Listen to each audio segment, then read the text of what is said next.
दोस्तों नमस्कार। तो कल हमने देखा कि किस तरीके से समर भारद्वाज प्राची देसाई के साथ वहां बख्तावर के अड्डे पर चला जाता है। बख्तावर के अड्डे पर बहुत सारे गुंडे होने के बावजूद भी समर में डर का कोई भी भाव नहीं दिखाई देता और समर हमेशा से ही ऐसा रहा था। वो एक शैडो किंग था जो किसी से डरता नहीं था और जब बख्तावर ने उस पर हमला करने की कोशिश की तो समर ने अपने एक ही पंच से उसे 15 फीट दूर जाकर गिरवा दिया था और वो उसका हाथ भी टूट गया था। अब आगे दोस्तों, सीक्रेट घर जमाई के छठे एपिसोड में आपका स्वागत है। चलिए शुरू करते हैं कहानी। बख्तावर ने अपनी टूटी हुई बाह को पकड़ते हुए भयभीत होकर कहा, ऐसी ताकत ऐसी ताकत तो मैंने आज तक कभी देखी भी नहीं। ये इंसान है या फिर कुछ और ही। वेल्ड विर्निंग फेस्ट की प्रैक्टिस करने के लिए बख्तावर हर दिन अपने हाथ से पेड़ों और चट्टानों को पंच मारता था। आखिरकार विंड विर्लिंग फर्स्ट का उपयोग करके वो सबसे कठोर चट्टान को भी तोड़ सकता था। उसे ये नहीं पता था कि वो इतना अनलकी होगा कि उसका सामना एक मार्शल आर्ट मास्टर से हो जाएगा। उसके पास इतनी ताकत नहीं थी कि सामने खड़े आदमी से वो निपट सके। बख्तावर 6 फीट 2 इंच लंबा हट्टा कट्टा आदमी था, लेकिन वो एक ही पंच में समर ने से अनएक्सपेक्टेड तरीके से हार गया था। इतना ही नहीं, वो पंच के फोर्स से 7-8 मीटर उड़ता हुआ दूर जाकर गिर गया था। तभी कुछ आवाजें आने लगी। हार गई, बॉस हार गई। अरे ये क्या हुआ, बॉस हार गई। चारों तरफ खड़े बख्तावर के गुंडे हैरान थे और उनकी आंखों में पूरी तरह से अविश्वास था। उनमें से एक आदमी ने कहा, अरे अरे यार, बॉस बॉस ऐसे कैसे हार सकते हैं। दूसरों ने भी हैरानी भरी आवाज में कहा, नहीं नहीं भाई, मैं विश्वास नहीं कर सकता। बॉस तो बहुत पावरफुल है, वो तो इस कमजोर से दिखने वाले लड़के से हार कैसे सकते हैं। एक ने तो अपना सिर ही पकड़ लिया और अपना सिर हिलाते हुए बोला, ओह, ये ये क्या हो गया है। क्या मैं कोई सपना देख रहा हूं या हमारे बॉस सच में हार गए हैं। नहीं नहीं, ऐसा कैसे हो सकता है। ये कहते हुए उसने अपने चेहरे पर हल्के से थप्पड़ मार कर देखा, कहीं वो नींद में तो नहीं था। तभी उसके आसपास खड़े आदमी ने उससे कहा, अरे भाई भाई, वो सच में हार गए हैं। एक ही पंच में वो 7-8 मीटर उड़कर पीछे गिर गई। पता नहीं हमारे बॉस इतने हल्के कैसे महसूस हो रहे हैं। उन सब की नजर बख्तावर उनका बॉस नहीं मालिक था और वो उसे अब तक का सबसे ताकतवर आदमी समझते थे। इसमें कुछ झूठ भी नहीं था। आज से पहले वो पूरे इंदौर का सबसे पावरफुल आदमी था। इंदौर की सभी गैंग्स बख्तावर का नाम सुनकर थर थर कांपने लगती थी। लेकिन अब एक दुबले से हैंडसम लड़के ने सिर्फ एक पंच मारकर उन्हें हरा दिया था। वो हैरान थे कि किसी अकल्पनीय भय से गिर गए थे। वो युवक आया कहां से था। उन्हें यकीन नहीं था कि उन्होंने उसे इंदौर में कभी भी नहीं देखा, न ही उनका उसका नाम सुना। लेकिन वो इतना सक्षम कैसे था कि उसने बख्तावर को एक ही पंच में मारकर हरा दिया था। अपने आदमियों को इस तरह असंभित देखकर बख्तावर को गुस्सा आने लगा। वो अब और भी क्रूर दिखाई दे रहा था। वो जोर से चिल्लाया, ऐसे तुम लोग क्या खड़े खड़े देख रहे हो। अरे आगे बढ़कर इसे मार डालो। उसने सोचा कि अगर वो सभी मिलकर हमला करेंगे तो समर झेल नहीं पाएगा। इसलिए उसने अपने आदमियों को एक साथ मिलकर समर पर हमला करने के लिए कहा। उसने अपने मन ही मन कहा, तो तुम खुद को काबिल समझते हो। मेरे पास तुम्हें हराने के लिए और भी लोग हैं। चलो देखते हैं अब तुम क्या करोगे। जब एक साथ इतने आएंगे तो तुम कर भी क्या लोगे। इसलिए उसने और भी क्रूरता से अपने आदमियों की तरफ देखते हुए फिर कहा, भाइयों भाइयों, इसने मुझ पर हाथ उठाया है। मेरा बदला लो भाइयों, इस आदमी को मार डालो। बख्तावर का हुक्म सुनकर आसपास के गुंडे लाठी डंडे बियर की बोतलें लेकर समर की ओर देखकर चिल्लाने लगे। बख्तावर उनका हेड था। अगर उसे किसी ने मारा है तो किसी उसके सच्चे फॉलोअर्स होने के नाते उन्हें उसका बदला लेना चाहिए था।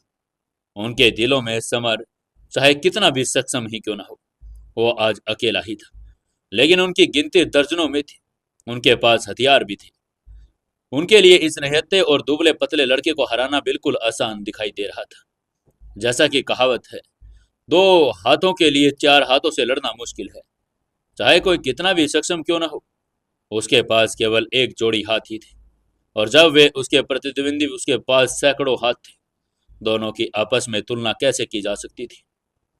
समर को दर्जनों गुंडों से घिरा देखकर प्राची इधर बुरी तरह से घबरा गई थी। उसके खूबसूरत चेहरे पर चिंता की लकीरें आ गई थी। उसने चिंता भरे स्वर में कहा, समर, समर, वो लोग आ रहे हैं, सावधान रहो। समर ने बिना प्राची की तरफ देखे उन गुंडों को घूरते हुए कहा, प्राची, तुम बिल्कुल भी चिंता मत करो, ये मेरा कुछ भी नहीं बिगाड़ पाएंगे। उसने उन गुंडों को एक क्रूर मुस्कान के साथ देखा। स्पीड बिल्कुल बिजली की जैसे तेज हो गई थी। वो तुरंत उन बदमाशों के बीच में घुस गया और bang bang boom boom boom boom करते करते समर भेड़िए की तरह चलता जा रहा था, जो भेड़ों के झुंड पर हमला कर रहा था और एक एक करके सभी को पंच और किक से मार रहा था। अब वहां पर बदमाशों की तीखी तीखी चीखें सुनाई देने लगी थी। कुछ के हाथ टूट गए, कुछ के पैर टूट गए, कुछ के तो दांत भी टूटकर नीचे गिर गए थे। पलक झपकते ही जो दर्जन आदमी खूंखार दिखाई दे रहे थे, वो सब खून से लथपथ होकर जमीन पर पड़े दर्द से करहा रहे थे। इन बदमाशों ने बिल्कुल कल्पना नहीं की थी कि वो इस तरह से हार जाएंगे, लेकिन उनकी कल्पना के बिल्कुल उल्ट रिजल्ट बहुत क्रूर हो गए थे। वो समर को डराना और धमकाना चाहते थे। वो अपनी संख्या ज्यादा होने का फायदा उठाते हुए बख्तावर को मारने की सजा देना चाहते थे, लेकिन वो जानते नहीं थे कि झुंड चाहे कितना भी बड़ा क्यों न हो, शैडो किंग के लिए सिर्फ कमजोर मुर्गियां ही थी। समर की ताकत देखकर प्राची चौंक गई। उसने हैरान होते हुए कहा, समर, तुम तो बहुत पावरफुल हो, वाह। हैरानी के मारे उसके मुंह खुले के खुले रह गए। ऐसा लग रहा था जैसे वो अपना मुंह बंद करना ही भूल गई थी। अभी उसको समर की चिंता करने की कोई जरूरत नहीं थी। ये लोग समर का मुकाबला बिल्कुल भी नहीं कर सकते थे। समर इतना पावरफुल था कि प्राची का उस पर दिल आ गया था। समर का पतला लेकिन मस्कुलर बॉडी देखकर प्राची को पता नहीं क्यों शर्म आ रही थी। उसे लग रहा था कि जैसे उसके पेट में तितलियां उड़ रही हो। उसकी आंखें चमक उठी। समर की शर्ट फट गई थी। उसकी तनु ही मांसपेशियां देखकर उसके दिल की धड़कनें और भी ज्यादा तेज हो गई। उसकी बॉडी देखकर कोई भी लड़की उसकी फैन बन सकती थी। जैसा कि कहावत है, heroes loves beauties, but beauties also love hero. मादा जानवरों में मजबूत नर जानवरों के लिए एक प्राकृतिक आकर्षण और प्रशंसा होती है। यह उनकी आनुवंशिक प्रवृत्ति से निर्धारित होता है। वैसे ही समर की ताकत देखकर प्राची खुश और उत्साहित हो गई थी, लेकिन वे गैंगस्टर खुश नहीं थे। डर के मारे उनके चेहरे पीले पड़ गए थे, जैसे कि उनके माता पिता मर गए हों। नहीं, उससे भी ज्यादा वो लोग भयभीत दिखाई देने लगे थे। उस पल बख्तावर और सभी गैंगस्टर डर गए थे। वो समर के मुंह देखकर बिल्कुल हैरानी और डर के भाव में लिपटे हुए थे। उनमें से एक ने कांपते हुए कहा, नहीं नहीं, ये ये इंसान नहीं, ये तो राक्षस है, राक्षस। क्योंकि ये किसी चमत्कार से कम नहीं था कि एक आदमी ने पलक झपकते ही दर्जनों आदमी हथियार बंदों को गुंडों को हरा दिया था। बख्तावर जानता था कि उसके आदमी बिल्कुल साधारण गुंडे भी नहीं थे। वे अक्सर लड़ाई करते थे और बहुत ताकतवर मार्शल आर्ट फाइटर भी थे। उनमें से कई तो लेवल 2 के स्टेज 1 पर थे। मार्शल आर्ट में कुल 3 लेवल होते हैं और हर लेवल पर एक लेवल के 3 स्टेज। लोगों का पहला लेवल पार करने में ही सालों लग जाते हैं। लेकिन समर की फाइटिंग स्किल देखकर बख्तावर को लग रहा था कि वो कोई मार्शल आर्ट मास्टर ही होगा। उसे विश्वास था कि केवल 3 लेवल का फाइटर भी उसके आदमियों को इस तरह हरा नहीं सकता था। भले ही उसके ज्यादातर आदमी लेवल 1 स्टेज पर थे, लेकिन उनमें से कई लेवल 2 के स्टेज 1 को पार करने के कगार पर थे। माना कि लेवल 3 के आदमी के आगे वो कुछ भी नहीं कहते, लेकिन जितनी उनकी संख्या थी उसके आगे वो 3 लेवल का आदमी भी टिक नहीं पा सकता था। फिर भी एक दुबले पतले से दिखने वाले लड़के ने 1 मिनट में उसके सभी आदमियों को हरा दिया। अगर वो शैतान नहीं तो क्या था। पतला दुबला होने के बावजूद भी समर ने अच्छी बॉडी बनाई हुई थी। उसकी तनी हुई मांसपेशियां देखकर और उसकी लड़ने का तरीका देखकर बख्तावर की आंखें डर और पछतावे से भर गई। अगर उसे पहले पता होता तो यह आदमी इतना भयानक है तो वह चुपचाप उसे 1 करोड़ रुपए दे ही देता। लेकिन अब जब उसकी वजह से सब कुछ हुआ है तो वो कुछ कर भी नहीं सकता था। उसका पीला पड़ा हुआ चेहरा देखकर साफ साफ पता चल रहा था कि वो अपने किए हुए पर पछता रहा है। तभी अचानक उसके पीछे से एक कोमल आवाज सुनाई दी। हिलना मत, सब अपने हाथ ऊपर कर लो, कोई भी अपनी जगह से हिलेगा नहीं। अगर किसी ने हिलने की कोशिश की तो सीधा गोली लग जाएगी। और फिर एक गन तानते हुए खूबसूरत पुलिस वाली ढाबे के अंदर आ गई। उसने अपनी गन समर और बख्तावर की तरफ दोनों हाथों से तान दी। समर ने पलटकर देखा कि वो खूबसूरत पुलिस वाली कोई और नहीं, जिया शेखावत ही थी। समर ने भौहें सुकोड़ी। उसकी आंखों में आश्चर्य की झलक दिखाई दे रही थी। जिया भी उसको देखकर चौंक गई थी।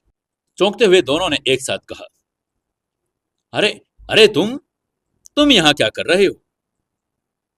समर हैरानी से जिया की तरफ देख रहा था। तभी जिया ने उसको घूरते हुए कहा, तो तुम हो वो कमीने जो बाइक पर ओवर स्पीडिंग कर रहे थे। पुलिस को देखकर भी तुम रुके नहीं और भाग गए। इस बार मैं देखती हूँ कौन तुम्हें मेरे हाथों से बचाता है। समर को उसकी बात समझ नहीं आई। हाँ, इसलिए उसने हैरान होते हुए कहा, क्या क्या क्या कह रही हैं आप? मैंने कब भागने की कोशिश की और मैं भागूंगा क्यों? लेकिन तभी जिया ने जमीन पर पड़े बख्तावर और उसके आदमियों को देखकर बेरहमी से समर को घूरा और ठंडे स्वर में पूछा, तुम भागे नहीं थे या नहीं भागे थे उसके बारे में बाद में बात करेंगे। अभी तुम ये बताओ, ये जमीन पर पड़े आदमियों को क्या हुआ है? और फिर उसने बख्तावर के हाथ को देखते हुए कहा, ओह, इसका तो हाथ भी टूटा हुआ है। आखिर यहाँ पर हुआ क्या था? वो निश्चित रूप से समर को अच्छी तरह जान गई थी। पिछली बार जब उसने समर को देखा था तब वो उसके साथ होटल में थी, वो भी बिना कपड़ों के। हालांकि उनके बीच कुछ हुआ नहीं था, लेकिन समर ने उसे बिना कपड़ों के देख लिया था, जिसकी वजह से वह समर से बहुत नाराज थी। समर ने अपनी आंखें घुमाई और मन ही मन सोचा, ये लड़की हमेशा मेरे रास्ते में आ जाती है, इस बार इसके कुछ मजे लेता हूँ। ऐसे तो ये मानेगी नहीं। जिया को चिढ़ाने का फैसला करते हुए समर ने उससे कहा, जान, तुम अपने पति पर ही गन तान रही हो? क्या तुम अपने पति को मारना चाहती हो? मुझे बहुत दुख हुआ ये देखकर। क्या जान? और ये कहते हुए समर ने अपना चेहरा ऐसे कर लिया जैसे वो बहुत दुखी और निराश है। उसका यह नाटक बहुत ही रियलिस्टिक लग रहा था। लेकिन जिया उसकी बात सुनकर गुस्से में आ गई। जिया अवाक रह गई थी। उसके दिल में एक गुस्सा गरज रहा था। उसने मन ही मन अपने आप से कहा, हैं, मेरा पति? तुम मेरे पति कब बने? हमारी शादी भी हो गई और मुझे पता भी नहीं चला। नहीं, ऐसा कैसे हो सकता है? वो समझ गई थी कि आदमी बहुत बेशर्म है। जानती तो वो पहले भी थी कि समर एक बदतमीज आदमी है, लेकिन उसने ये कभी सोचा नहीं था कि वो इतना बेशर्म होगा। वो इतने सारे लोगों के सामने उसके साथ छेड़खानी कर रहा था और वो ये बिल्कुल भी सहन नहीं कर पा रही थी। उसे इस आदमी को कड़ा सबक सिखाना ही पड़ेगा। जिया का चेहरा लाल हो गया था और वो अपने सफेद दांत भींच रही थी। उसकी खूबसूरत आंखें देखकर वो देखा तो गुस्से से भर गई थी। उसने गुस्से में समर को देखते हुए कहा, क्या? कौन कौन पति? कैसा पति और किसका पति? कौन है तुम्हारी पत्नी? अगर तुम ऐसे ही बकवास करते रहे तो मैं तुम्हारा मुंह तोड़ दूंगी।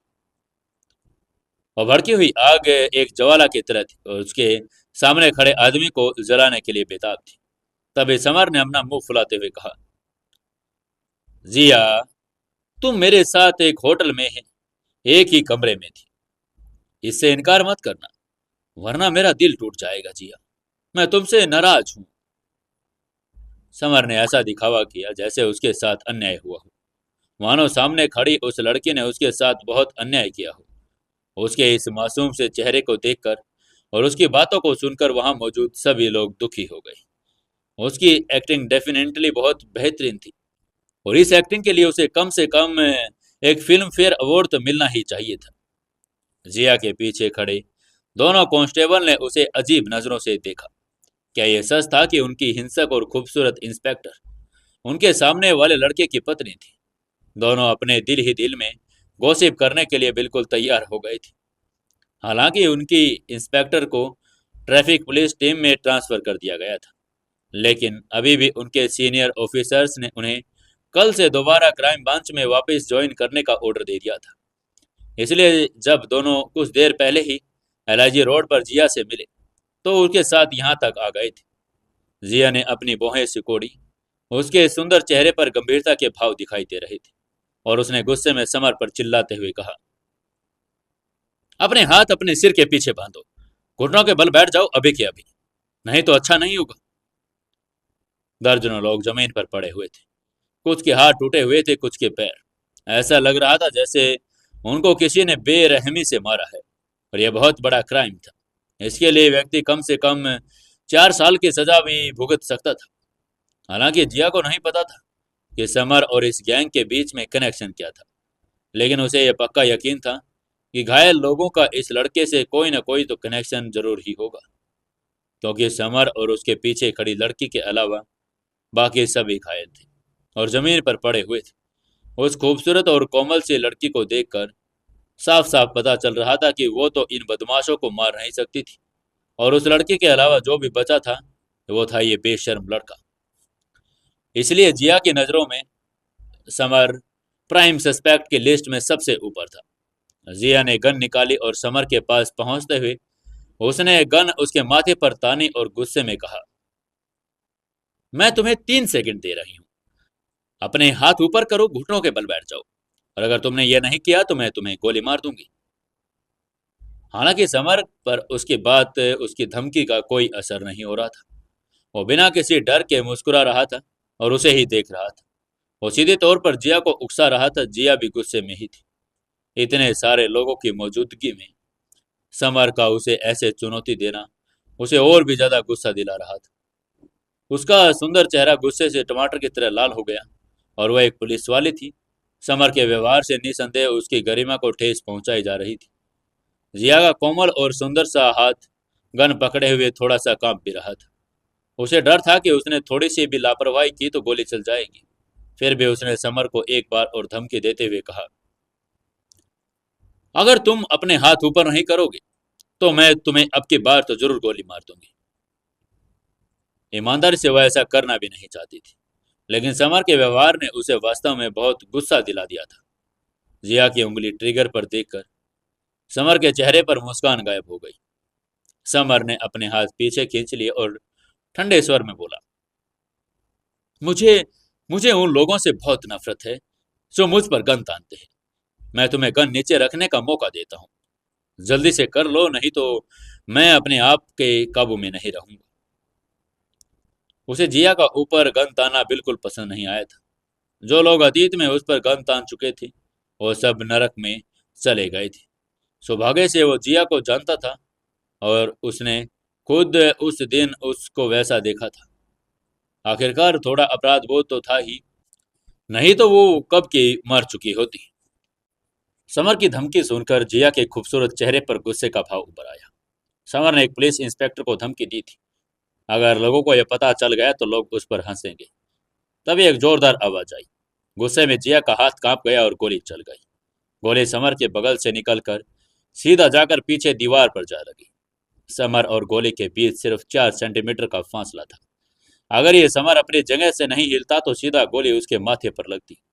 समर ने गुस्से में आंखें घुमाई और मन ही मन सोचा, इस मंदबुद्धि लड़के ने तो सच में गोली मुझ पर चला दी। ये लड़की वाकई में पागल है। इसकी हिम्मत भी कैसे हुई मुझ पर गोली चलाने की। तभी जिया ने एक बार और उसकी धमकी देते हुए कहा, अभी भी अपने हाथ ऊपर कर लो, नहीं तो अगली गोली सीधे तुम्हारे माथे पर लगेगी। मैं दोबारा तुमसे कहूंगी नहीं। समर को उसकी धमकी पर गुस्सा आ गया। उसने मन ही मन कहा, लगता है अब जब मैं तुम्हें सबक नहीं सिखाऊंगा जब तक तुम अपनी हरकतों से बाज नहीं आओगे। ये सोचते हुए उसके चेहरे पर फिर से शैतानी मुस्कान आ गई। वो गुस्से में जिया की ओर बढ़ गया। समर को शैतानी मुस्कान के साथ अपनी ओर आता देखकर जिया थोड़ा घबरा गई। समर की मुस्कान उसको बहुत खतरनाक लग रही थी, लेकिन फिर भी उसने अपनी घबराहट को छुपाते हुए थोड़ा कड़क आवाज में कहा, समर देखो, विरोध मत करो, रुक जाओ और अपने हाथ ऊपर करो, पागल मत बनो। और तुम मेरी तरफ क्यों बढ़ रहे हो? वो ये कह तो रही थी, लेकिन साथ ही वो पीछे हटती भी जा रही थी। उसे ऐसा लग रहा था जैसे कोई भेड़िया उसकी तरफ बढ़ता चला आ रहा है। डर के मारे उसके रोंगटे खड़े होते जा रहे थे। समर ने जिया की धमकी को पूरी तरह से नजरअंदाज कर दिया और उसकी तरफ बढ़ता गया। हालांकि जिया का चेहरा नाजुक और सुंदर था। वो थोड़ी हिंसक थी, लेकिन वो अंदर से कामुक लड़की थी। समर को अपने करीब आता हुआ देखकर जिया थोड़ी डर गई। उसे हमेशा लगता था कि वो आदमी खतरनाक है। तभी एकदम से समर उसके सामने से गायब हो गया। उसने हैरानी से कहा, हैं? ये कहाँ गायब हो गया और कैसे? अभी अभी तो यही था, एकदम से कहाँ चला गया? जिया के चेहरे पर एक पहेली सी उभर आई। उसके सामने वाला आदमी एकदम से गायब हो गया था। असल बात यह थी कि वो कुछ देख भी नहीं पाई, वो गायब कैसे हो गया। जिया को लगा कि उसे निशाना बनाया गया है। तभी उसको एक आवाज सुनाई दी, हे, क्या तुम मुझे ढूंढ रही हो? उसने आवाज की तरफ मुड़कर देखा तो पीछे समर खड़ा था। उसकी छोटी सुगड़ कमर को पकड़कर और उसको देखकर मुस्कुरा रहा था। उसकी इस हरकत को देखकर असहज महसूस करते हुए जिया के खूबसूरत चेहरे की रंगत फीकी पड़ गई। उसने गुस्से में चिल्लाते हुए कहा, हो, तुम कमीने, तुम अपने ये गंदे हाथ मुझसे दूर रखो। जिया ने अपने हाथ से गन उठाई और समर को गोली मारने के लिए तैयार हो गई। लेकिन तब समर ने तेजी से अपना दाहिना हाथ आगे बढ़ाया और गन उसके हाथ से गायब हो गई। समर ने उसकी तरफ एक शैतानी नजर से देखते हुए कहा, तुम्हारी हिम्मत कैसे हुई मुझ पर गोली चलाने की? इसकी सजा तो तुम्हें भुगतनी ही पड़ेगी। लेकिन जिया का ध्यान अभी भी समर के दूसरे हाथ पर था, जो अभी भी उसकी कमर पर था, और उसका सुंदर चेहरा लाल हो गया। उसके माथे पर ठंडा पसीना आ गया। उसने इस बार थोड़ा निवेदन करते हुए कहा, समर, प्लीज हाथ हटा लो ना। इतने सारे लोग देख रहे हैं, इनकी नजरों में मेरी क्या इज्जत रहेगी? प्लीज कमर से हाथ हटा लो। यह आदमी समर बहुत अजीब था और पलक झपकते ही उसने उसके हाथ से गन छीन ली, जैसे कोई जादू किया हो। समर ने मुस्कुराते हुए कहा, नहीं नहीं, तुमने अपने पति को गोली मारने की हिम्मत की, इसकी सजा तो तुम्हें मिलकर रहेगी। और ये कहते हुए उसने जिया को पतली कमर को देखा और कसकर पकड़ लिया। उसके होठों की तरफ किस करने के लिए अपने होठ बढ़ा दिए। जिया के होठ चेरी की तरह थे, जिसमें थोड़ी सी मिठास भी थी, जिसे छोड़ना मुश्किल था। ये देखकर समर उसको किस करने के लिए आगे बढ़ रहा है। जिया का सुंदर चेहरा एक पकी हुई चेरी की तरह लाल हो गया। उसने समर की पकड़ से छूटने की कोशिश करते हुए कहा, अरे अरे, छोड़ो मुझे, जाने दो, क्या कर रही हो तुम? लेकिन वो समर का विरोध कर रही थी और समर उसे और कसकर पकड़ रहा था। उसकी मर्दानगी की प्रबल हवा को सूंघते हुए वो अंदर ही अंदर लिप्त हो गई। तब एक हवा चली और दोनों के होठ एक दूसरे के करीब आ गई। अब समर भी खुद को ज्यादा देर तक रोक नहीं पाया और उसने जिया के होठों पर अपने होठ रख ही दिए। उसको ऐसा करते देखकर पीछे खड़े कांस्टेबल ने अपने साथी से कहा, भाई, ये मैं क्या देख रहा हूँ? उसने हमारी मैडम को किस कर लिया। दूसरे ने उसकी तरफ देखते हुए कहा, हे भगवान, ये क्या हो गया? कहीं मैं कोई सपना तो नहीं देख रहा हूँ? आखिर ये हो कैसे सकता है? पहले कांस्टेबल ने उसको एक चुटकी काटी और जिससे उसकी आह निकल गई। उस कांस्टेबल ने चुटकी काटते हुए कहा, यार, यार, ये कोई सपना तो नहीं है, ये तो बिल्कुल सच है। आखिर ऐसा हो कैसे गया? पीछे खड़े दो पुलिस अधिकारी चीख रहे थे। उनका दिल टूट गया था। उनकी आंखों में इधर जलन भी आ गई थी। जिया पुलिस स्टेशन की खूबसूरत महिला थी और उसके दिलों पर सबके राज करती थी। लेकिन अब पुलिस स्टेशन की खूबसूरती ने समर को किस कर लिया था। दोनों कांस्टेबल समर को नफरत भरी निगाहों से घूर रहे थे। वो प्राची भी उसको गुस्से से घूर रही थी। समर उसका क्रश था और वो उसके सामने ही किसी और लड़के को किस कैसे कर सकता था। प्राची ने मन ही मन अपने आप से कहा, समर, तुम बहुत बुरे हो। तुम ऐसे किसी को किस कैसे कर सकते हो? अगर तुम्हें किसी को किस करना चाहिए था तो वो मुझे करना चाहिए था। तुम्हारे पहले किस पर मेरा अधिकार था समर। वो उन दोनों को देखकर दुखी हो रही थी। लेकिन तभी उसने अपने सिर हिलाते हुए मन ही मन कहा, अरे अरे नहीं प्राची, तुम क्या सोच रही हो? तुम समर को ऐसे खुद को किस करने कैसे दे सकती हो? नहीं नहीं नहीं। उसका दिमाग उलझन से भर गया था। अगले ही पल उसको एक और ख्याल आया, लेकिन अगर समर तुम्हें किस करता तो क्या तुम मना कर देती? उसने एक पल को सोचा और आखिरकार निष्कर्ष निकाला कि अगर समर उसे किस करता तो वो चाहकर भी मना नहीं कर पाती। इससे उसका शर्मिला और कोमल सा दिल जोरों से धड़कने लगा। उसे प्रत्याशा की एक झलक दिखाई दी। प्राची, तुम बहुत नोटी हो गई हो। तभी उसने अपने दिल ही दिल में बुदबुदाया। तभी जिया ने दोनों कांस्टेबल ने अपनी गन ऊपर उठा ली और गुस्से में समर की ओर तान दी। उन्होंने गुस्से में चिल्लाते हुए कहा, कमीने, हमारे इंस्पेक्टर को अभी के अभी छोड़ दो, नहीं तो हम तुम पर गोली चला देंगे। समर इस मामले में उलझता ही जा रहा था। तभी उसने देखा दो पुलिस अधिकारी अपनी गन उसकी ओर तान रहे थे। इससे वो और ज्यादा असंतुष्ट हो गया। समर ने जिया को छोड़ दिया और वो बिजली की तरह से दोनों पुलिस अधिकारियों के सामने चला गया। उसने अपना बायां हाथ ऊपर उठाया और उनकी गन तुरंत गायब हो गई। दोनों पुलिस अधिकारी चौंक गए और एक साथ चिल्लाए, अरे, अरे मेरी गन कहाँ है? इस आदमी ने अपना हाथ उठाया और उसकी गन गायब हो गई। ये जादू वो कर कैसे रहा था किसी को समझ नहीं आ रहा था। और जब जिया ने देखा कि उसके दो अधीनस्थ गन भी छीन ली गई है और तो उसका नाजुक चेहरा सफेद पड़ गया। उसने समर की आंखों में देखते हुए कहा, समर, हमारी गन हमें वापस कर दो।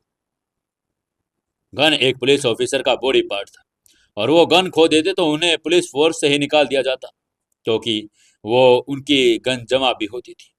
दो पुलिस कांस्टेबल के कप्तान के रूप में चोरी की गई गन वापस लाने की जिम्मेदारी उस पर आ गई थी।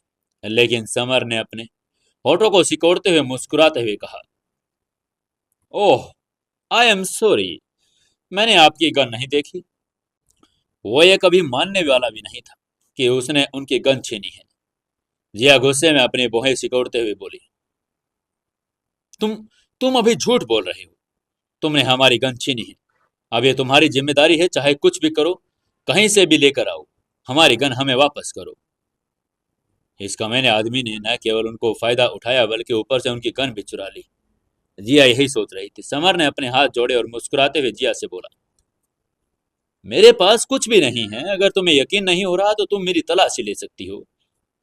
ये कहते वो जिया के सामने अपने हाथ फैलाकर खड़ा हो गया। जिया का सुंदर चेहरा कॉन्फिडेंस से भरा हुआ था। उसे विश्वास था कि गन समर के पास ही होगी। उसने कॉन्फिडेंस के साथ कहा, ठीक है, अगर तुम नहीं मान रहे तो मेरे पास तुम्हारी तलाशी लेने के अलावा कोई और रास्ता भी नहीं। मुझे पूरा यकीन है कि हमारी गन तुम्हारे ही पास है। तुमने ही हमारी गनों को चुरा लिया है। उसने अपना नाजुक हाथ समर के जेब में डाला, ध्यान से तलाशी ले, लेकिन उसके पास उसको गन नहीं मिली। और उसकी आंखें हैरानी से चौड़ी हो गई। उसने हैरान होते हुए सोचा, क्या क्या इसके पास गन नहीं है? लेकिन ऐसा कैसे हो सकता है? इसी ने तो हमारी गनें चुराई हैं। आखिर गन गई कहाँ? जिया की चमकीली आंखें आश्चर्य से भर गई। उसका आकर्षक चेहरा अविश्वास से भरा हुआ था। उसने स्पष्ट रूप से समर को उसकी गन छीनते हुए देखा था, लेकिन उसने उसके पूरे कपड़ों की तलाशी ले ली, उसे गन नहीं मिली। एक बार तलाशी लेने के बाद जिया को यकीन ही नहीं हुआ कि उसके पास गन नहीं है। उसने एक बार और तलाशी ली, लेकिन फिर भी गन नहीं मिली। How can this possible? ये कैसे हो सकता है कि इसके पास गन न हो? उसने अभी अभी तो गन चुराई थी। और उसकी आंखें भर्म से भर गई थी। उसको ऐसे तलाशी लेता हुआ देखकर समर ने मगरमच्छ के आंसू बहाने शुरू कर दिए और ऐसे नाटक करने लगा जैसे उसकी पत्नी उस पर विश्वास न कर रही हो और उस पर जुल्म कर रही है। उसने आंसू बहाते हुए कहा, मैंने मैंने तो पहले ही कहा था कि तुम्हारी गन मेरे पास नहीं है। तुम मेरी बात पर यकीन क्यों नहीं रही जान? जिया का सुंदर चेहरा और गुस्से से लाल हो गया। उसने उस पर चिल्लाते हुए कहा, समर, तुम सच सच बताओ, गन तुमने कहाँ छिपा दी है?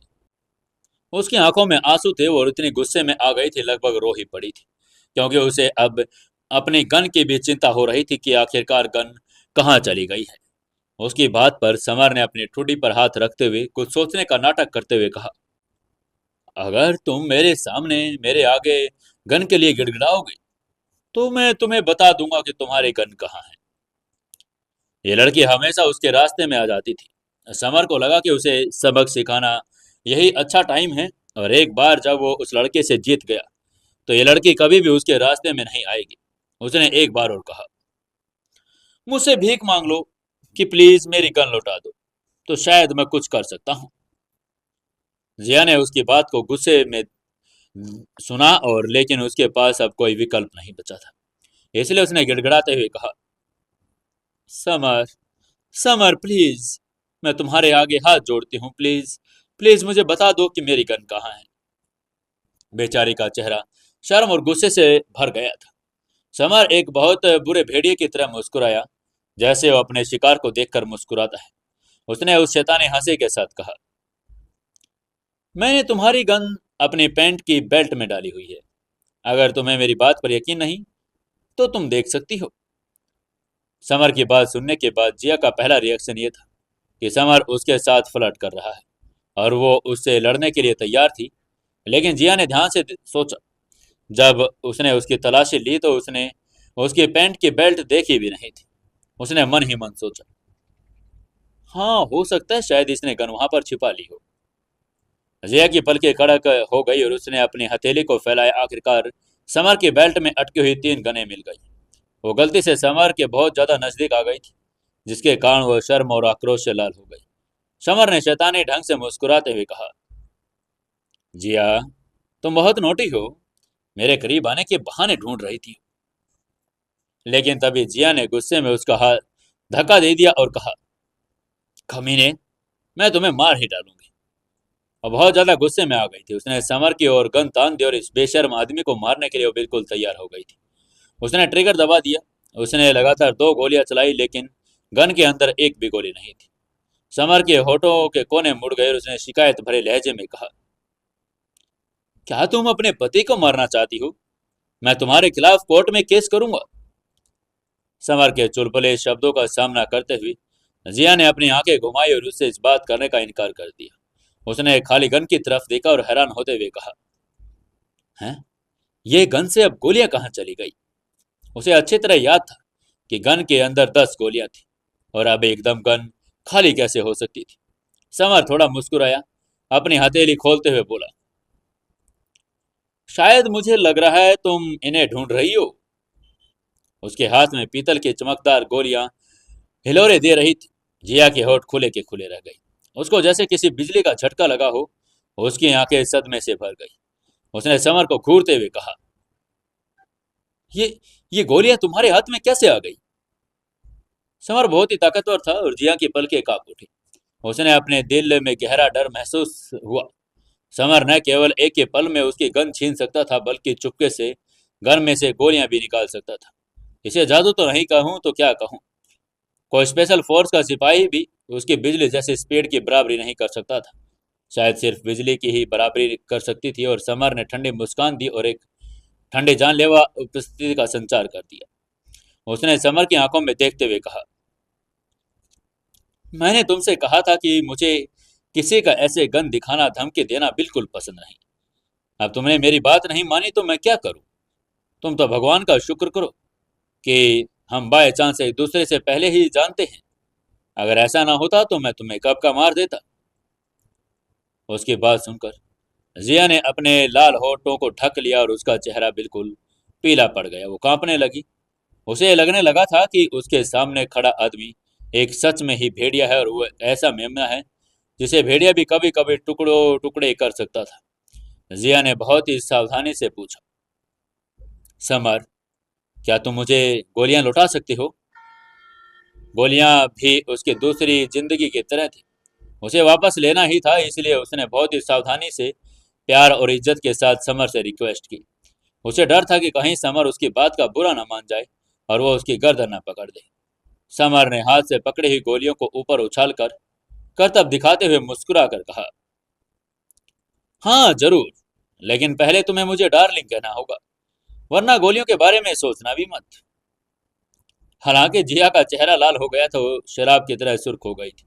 फिर भी उसने अपनी नाराजगी और गुस्से को दबाते हुए समर को बिना किसी नखरे के साथ कहा, डार्लिंग, प्लीज मुझे गोलियां वापस कर दो डार्लिंग।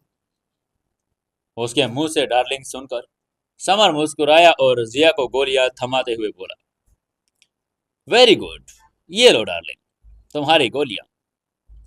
जिया ने उसके हाथ से गोलियां ले ली। अपने भौहें सिकोड़ते हुए नीचे गिर पड़े अपने गैंग के आदमियों की तरफ इशारा करते हुए समर से पूछा, क्या क्या इन सभी को तुमने मारा है?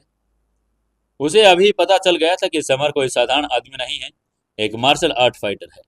इस बात के पूरे पूरे चांसेस थे कि इन सभी को उसने ही मारा होगा। वो उसे हिरासत में ले सकती थी और उसे पुलिस स्टेशन ला सकती थी, बशर्ते उसे इसे स्वीकार करना होगा।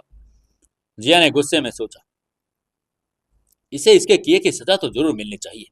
ये ऐसे कैसे किसी पर वार कर सकता है और किसी लड़की को ऐसे धोखा दे सकता है? लड़कियां पन्ने पलटने में बहुत तेजी से अपना चेहरा बदल देती हैं। जिया निश्चित रूप से उनमें से एक थी और गोलियां मिलते ही वो अपना बिल्कुल अलग ही इंसान बन गई थी। समर ने अपना सिर हिलाया और ये मानने से इनकार कर दिया कि उसने उन्हें चोट पहुंचाई है। उसने मना करते हुए कहा, इनकी इस हालत का इल्जाम मुझ पर मत लगाओ। मुझे नहीं पता कि यहाँ पर क्या हुआ। ये तो खुद ठोकर खाकर गिर गए शायद। वो अच्छी तरह से जानता था कि जिया उसे बिल्कुल पसंद नहीं करती और वो उसके खिलाफ कोई पक्का सबूत ढूंढ रही है जिससे वो उसे जेल में डाल सके। इसलिए वो उसे खुद ही अपने खिलाफ सबूत कैसे दे सकता था? जिया ने आंखें मूंदते हुए तिरस्कार से कहा, ओह, क्या तुम मजाक कर रहे हो? सिर्फ ठोकर खाने से किसी की वजह से किसका हाथ टूट सकता है? क्या तुम्हें लगता है कि मैं कल की पैदा हुई बच्ची हूँ? मैं तुम्हारी बात पर यकीन न करूं। माना कि एक आदमी ठोकर खाकर गिर जाएगा, यूं भी उसका हाथ टूट जाएगा, लेकिन इतने लोग एक साथ कैसे ठोकर खाकर गिर गए और सभी के हाथ टूट गए? किसी के पांव भी टूटे हैं। जिया समर का चेहरा देखकर हैरान थी। कोई इंसान इतनी आसानी से किसी की आंखों में से आंखें डालकर कैसे झूठ बोल सकता है? ऐसे आदमी को तो सजा जरूर मिलनी चाहिए। उसकी बात सुनकर समर ने मुस्कुराकर बख्तावर की ओर इशारा करते हुए कहा, मैं बिल्कुल सच कह रहा हूँ जिया।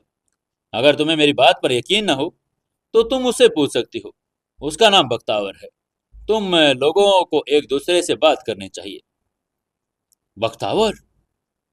जिया ने ध्यान से देखा और पाया कि जिसका हाथ टूटा हुआ वो वास्तव में बख्तावर था। वो निश्चित रूप से जानती थी कि वो कौन है। ईगल गैंग का सरगना और एक कुख्यात गुंडा जिसके अधीन कम से कम 10 से ज्यादा गैंग काम करते थे। जिया ने बख्तावर को गुस्से में देखा और ठंडे स्वर में पूछा, बख्तावर, तुम ही बताओ, तुम्हें इतनी बुरी तरह से किसने पीटा है? बख्तावर ने उसका सवाल सुनकर मन ही मन सोचा, अब ये क्या बकवास है यार। क्या तुम्हें पता नहीं चल रहा कि हमें इस शैतान ने पीटा है? तुम्हारे पास दिमाग नहीं है क्या? तुम इतना बेवकूफाना सवाल कैसे पूछ सकती हो? जब उसने कुछ नहीं कहा तो जिया ने एक बार फिर पूछा, बताओ बख्तावर, किसने मारा है तुम लोगों को? लेकिन बख्तावर ने समर का सामना किया था। वो जानता था कि वो कितना डरावना है, इसलिए वो कांप रहा था और अब वो मुसीबत में नहीं पड़ना चाहता था। पुलिस ज्यादा से ज्यादा उसे कुछ दिनों के लिए जेल में बंद कर सकती थी, लेकिन अगर उसने समर का नाम लिया तो जिंदा उसे छोड़ेगा नहीं। जब समर एक मिनट में उन लोगों को मार सकता है तो वो उसको तो चुटकी बजाकर ही खत्म कर देगा। अंत में उसने जिया को बताया कि वो खुद ही गिर गया था। उसका बयान सुनकर जिया पागल हो गई थी। वो विश्वास ही नहीं कर पा रही थी। तभी ट्रिंग ट्रिंग ट्रिंग जिया का फोन बज उठा। उसने तुरंत अपनी जेब में से फोन निकालकर देखा तो पुलिस स्टेशन से एसपी मयंक का कॉल आ रहा था। जिया ने फोन उठाते ही कहा, हेलो। हेलो सर, बताओ क्या बात है? आगे से एसपी ने कहा, जिया, अभी के अभी पुलिस स्टेशन वापस आओ। जिया ने उसकी बात का जवाब देते हुए कहा, सर, मैं अभी एक केस निपटा रही हूँ, मुझे वापस आने में टाइम लगेगा।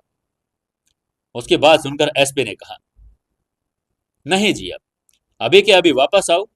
हमारे पास एक इमरजेंसी केस आया है। शहर के बाहर एक लड़की का मर्डर हो गया। अभी के अभी वापस आओ और उस केस की इन्वेस्टिगेशन करो।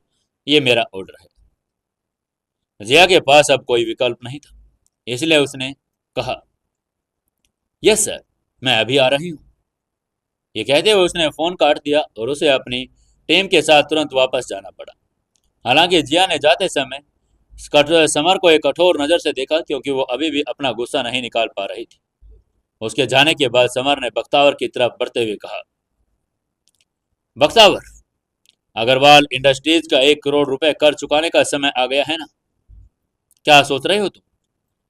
ये कहते हुए उसने उसका मजाक उड़ाया। समर से नजरें मिलाने के बाद बख्तावर कांप उठा और पागलों की तरह सिर हिलाते हुए बोला, हाँ हाँ भाई, मैं मैं अभी के अभी पैसे मंगवाता हूँ। बख्तावर दौड़कर अंदर से एक काले बैग से 1 करोड़ रुपए कैश लेकर आया और उसे सावधानी से समर को थमा दिया। समर ने उसे पैसों का बैग लिया। चेक करने के बाद प्राची का हाथ थामते हुए बोला, प्राची चलो, हमें हमारे पैसे मिल गए हैं, अब हमें चलना चाहिए। और उसके साथ लेकर ढाबे से बाहर आ गया। वो प्राची को अपने साथ बाइक पर बिठाकर अग्रवाल इंडस्ट्रीज की तरफ चल पड़ा। हालांकि समर को नहीं पता था कि उसने कई किलोमीटर दूर एक तहखाने में उसके खिलाफ साजिशें चल रही होगी। तहखाने में सिर्फ एक मंद मोमबत्ती की रोशनी जल रही थी। वहां एक मजबूत शरीर और सख्त नाक वाला आदमी कुर्सी पर बैठा हुआ था, लेकिन वो ठंडा दिख रहा था। उसके शरीर में ठंड का एक तेज एहसास खुला हुआ था, जिससे सभी डरे जा रहे थे। टाइगर किंग, टाइगर किंग मैं असफल हो गई, जो ये बोल रही थी। और पॉइजनस स्पाइडर अपने हाथों पर पट्टी बांधे घुटने के बल बैठी हुई थी। वो इतनी डरी हुई थी कि वो खुद को पसीने से तर तर होने से रोक नहीं पा रही थी। पॉइजनस स्पाइडर से बेहतर कोई नहीं जान सकता था कि टाइगर किंग कितना भयानक होगा। वो एक क्रूर और क्रूर जानवर था। टाइगर किंग ने 2 डिस्ट्रॉयर बॉल्स को पकड़े हुए ठंडे स्वर में कहा, तुम्हें पता था, तुम्हें पता था कि अगर तुम असफल हो गई तो नतीजा क्या होगा, है ना? पॉइजनस स्पाइडर का चेहरा पीला पड़ गया। वो जानती थी कि टाइगर किंग हारने वालों में से उनको सबसे ज्यादा नफरत करता है और निश्चित रूप से उन सभी को अभी मौत की सजा ही देगा। इसलिए उसने गिड़गिड़ाते हुए कहा, टाइगर किंग प्लीज, प्लीज मुझे एक और मौका दे, मैं इस बार शैडो किंग को जरूर मार दूंगी। टाइगर किंग ने उसका मजाक उड़ाते हुए कहा, "हं, तुम तुम शैडो किंग को कभी नहीं मार पाओगे।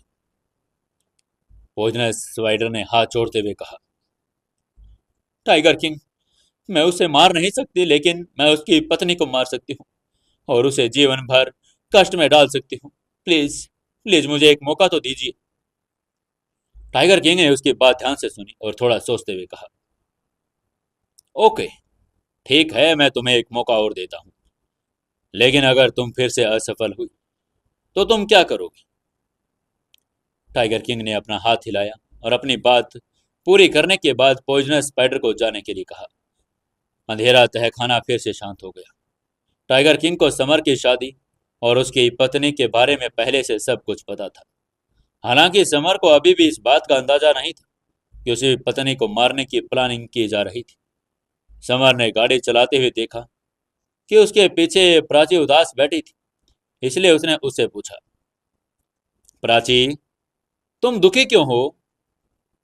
जब से वो ढाबे से निकले थे तभी से प्राची दुखी हो रही थी, मानो उसे किसी बात से परेशानी हो रही हो।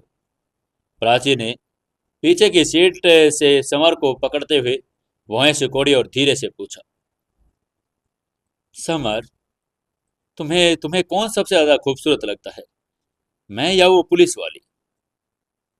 समर ने अपनी भौहें ऊपर उठाई।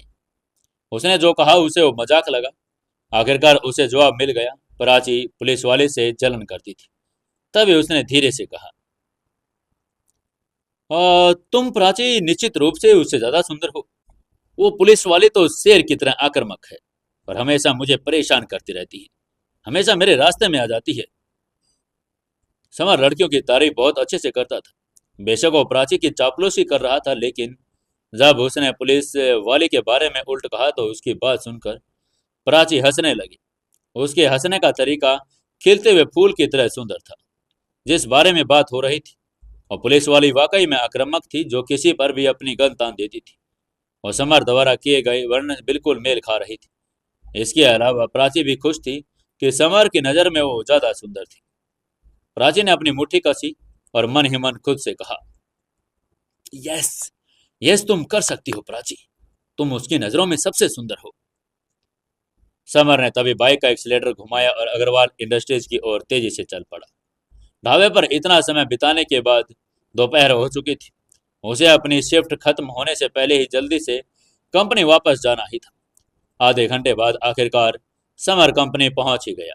समर ने मुस्कुराते हुए बाइक को पार्किंग की ओर बढ़ाते हुए प्राची से कहा, प्राची तुम सेल्स डिपार्टमेंट में जाओ, मैं ये बाइक उस मोटे को देकर आता हूँ। समर ने कहते हुए प्राची दूसरी मंजिल की तरफ देखते हुए कहा, ओके ठीक है, तुम भी जल्दी से आ जाना। और ये कहते हुए दूसरे मंजिल पर सेल्स डिपार्टमेंट में वो चली गई। समर ने मोटरसाइकिल पार्क की और चाबी लेकर वापस सिक्योरिटी डिपार्टमेंट में चला गया। सिक्योरिटी डिपार्टमेंट इमारत की और नॉर्थ ईस्ट में स्थित था और ये 100 वर्ग मीटर से भी ज़्यादा जगह में फैला हुआ था और इसमें 20 से ज़्यादा सिक्योरिटी गार्ड थे। सिक्योरिटी गार्ड रोहन ने समर को आते हुए देखा तो उसकी तरफ भागा और उसके पास आते हुए बोला, यार वाह, आखिरकार तुम वापस आ ही गए। उसे लगा कि समर बस थोड़े समय के लिए बाइक की जरूरत के लिए लेकर गया था। उसे बिल्कुल उम्मीद नहीं थी कि वो पूरा दिन वापस ही नहीं आएगा। उसे दोपहर में डायरेक्टर से भी डांट पड़ी क्योंकि उसने लंच टाइम में उसे जाने के लिए मना कर दिया था। समर ने थोड़ा मुस्कुराते हुए कहा, आई एम सॉरी रोहन भाई, मुझे कुछ ज़्यादा टाइम लग गया, लेकिन मैं जिस काम के लिए गया था वो हो गया, इसलिए मेरी तरफ से तुम्हें एक ट्रीट है। और चाबी उसे वापस दे दी। उसके बाद सुनकर रोहन के चेहरे पर मुस्कान आ गई और उसने अपना मोबाइल निकालते हुए कहा, ओके ठीक है भाई, तुम मेरा फ़ोन नंबर ले लो और मुझे फ़ोन कर देना। समर को अपना नंबर बताना शुरू कर दिया। समर ने अपना अपना नंबर उसको दे दिया। उसके बाद सेल्स डिपार्टमेंट की तरफ चला गया। शिफ्ट खत्म होने ही वाली थी। मोटे आदमी को सिक्योरिटी डिपार्टमेंट में सफाई पूरी करनी थी और समर को भी सेल्स डिपार्टमेंट में वापस जाना था। हालांकि इस समय सेल्स डिपार्टमेंट में प्राची प्रणव के ऑफिस में पहुंच चुकी थी। प्रणव ने प्राची को देखते ही पूछा, प्राची, क्या तुमने ईगल गैंग से 1 करोड़ रुपए लेकर आई हो? और साथ ही वो प्राची की तरफ गंदी नजरों से भी देख रहा था। प्राची ने उसकी आंखों में हवस देख ली थी, लेकिन फिर भी उसने मुस्कुराते हुए कहा, यस सर, मैं उनसे पैसे लेकर आई हूं। प्रणव ने हैरान होते हुए पूछा, ओह, तो कहाँ है पैसे? प्राची ने जवाब देते हुए कहा, मिस्टर समर के पास है पैसों का बैग, बस वो 1 सेकंड में आ रहे हैं। प्राची अपनी मुट्ठी भींचते हुए पीछे हट गई। वो उसे देखकर डर रही थी। प्रणव ने उसे घूरते हुए कहा, प्राची, क्या तुम जानती हो अगर तुम मुझसे झूठ बोलोगी तो क्या होगा? प्राची ने हैरान होते हुए पूछा, क्या क्या मतलब है आपका? प्रणव ने मुस्कुराते हुए कहा, देखो, मेरा मतलब बहुत आसान है। समर तो ईगल गैंग से कभी पैसे लेकर आ ही नहीं सकता। तुम मुझे झूठ बोल रही हो और इस झूठ का तुम्हें पता है तुम्हें क्या भुगतना पड़ेगा। प्राची ने तभी थोड़ी कड़क आवाज में कहा, सर सर मैं सच कह रही हूं, समर सच में पैसे लेकर आ रहा है। प्राची ने प्रणव को समझाने की पूरी कोशिश की क्योंकि उसे पता था कि इस बात पर प्रणव को कोई भी विश्वास नहीं करेगा। प्रणव ने भी वही किया और उल्टा उस पर चिल्लाते हुए कहा, प्राची, मुझे तुम्हारी बात पर विश्वास नहीं है। अभी भी मेरे पास तुम्हारे लिए 2 विकल्प है, या तुम मेरी गर्लफ्रेंड बन जाओ या अग्रवाल इंडस्ट्रीज को छोड़ दो। प्राची ने फिर एक बार कहा, सर मेरा यकीन करो, समर पैसे लेकर आ ही रहा है। तभी प्रणव ने व्यंग भरे स्वर में कहा, ओह, अगर मैं तुम्हारा विश्वास न करूं तो क्या तुम करोगी मुझ पर? और उसने प्राची की तरफ आगे बढ़ना शुरू कर दिया। धमाका। तभी अचानक समर ने दरवाजा खोला और गुस्से में प्रणव के पास आया। उसने बाहर से उन दोनों के बीच बातचीत को सुन लिया था और प्रणव की बात सुनकर उसे उस पर बहुत गुस्सा आ रहा था। वो आदमी वास्तव में इस बेचारी लड़की को अपनी गर्लफ्रेंड बनाने के लिए मजबूर कर रहा था। कितना कमीना आदमी था। प्राची समर के पास गई और उसके आते ही रोने लगी। उसने रोते ही कहा, समर, समर ये। वो आगे कुछ बोल नहीं पा रही थी, इतनी डर गई थी क्योंकि प्रणव उसे लगातार मुसीबत में डाल रहा था। आज तो उसने कुछ ज्यादा ही बेइज्जती कर दी थी। प्राची को ऐसा रोता हुआ देखकर उसे तरस आ गया। उसने प्राची के कंधे पर हाथ रखते हुए कहा, प्राची, तुम डरो मत, मैं आ गया हूं। अब इसको मैं देख लूंगा, तुम चिंता मत करो।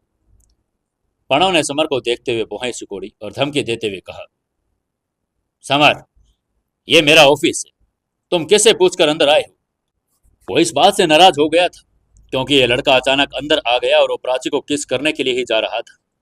समर ने अपने हाथ में पकड़े हुए पैसों का बैग प्रणव की ओर बढ़ाते हुए कहा, मैं तो बस ये 1 करोड़ रुपए देने आया था। ये लो, 1 करोड़ रुपए कैश, हम ईगल गैंग से लेकर आए हैं। प्रणव को तब झटका लगा जब उसने बैग पर ईगल गैंग का लोगो देखा। उसमें 1 करोड़ रुपए कैश देखे। ईगल गैंग, ये सभी लोग कुख्यात गुंडे थे, और अब तक जिन लोगों को प्रणव ने चेक लेने के लिए भेजा था, उनके सभी के हाथ ईगल गैंग के गुंडे ने तोड़ दिए थे, और वे अभी भी हॉस्पिटल में भर्ती थे। इस आदमी के पास ऐसी कौन सी महाशक्ति थी कि वह उनसे वापस पैसा ले आया था, और उन गुंडों के लिए 1 करोड़ बहुत बड़ी रकम थी। फिर भी वे पैसे वापस करने के लिए कैसे तैयार हो गए, चाहे समर पैसे कैसे भी लेकर आया हो।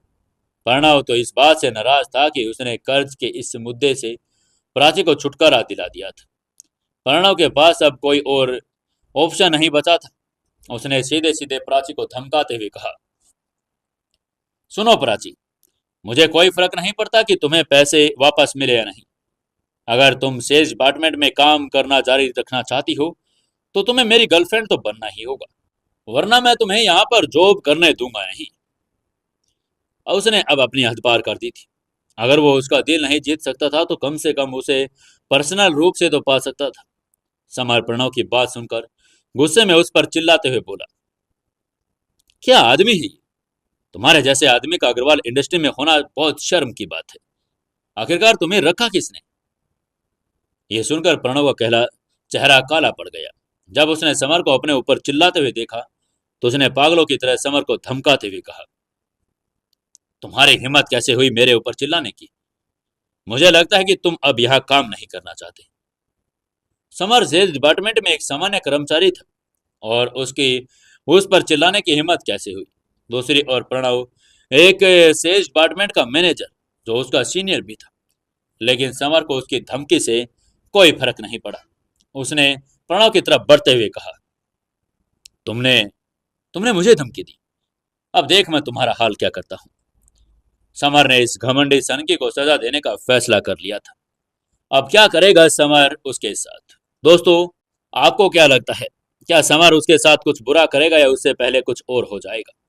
जानने के लिए जुड़े रहिए अपनी इस कहानी के साथ। दोस्त, चैनल को सब्सक्राइब जरूर कर लें। अगर आप पहली बार आए हैं तो वीडियो को लाइक करें, शेयर करें और कमेंट जरूर से जरूर करें।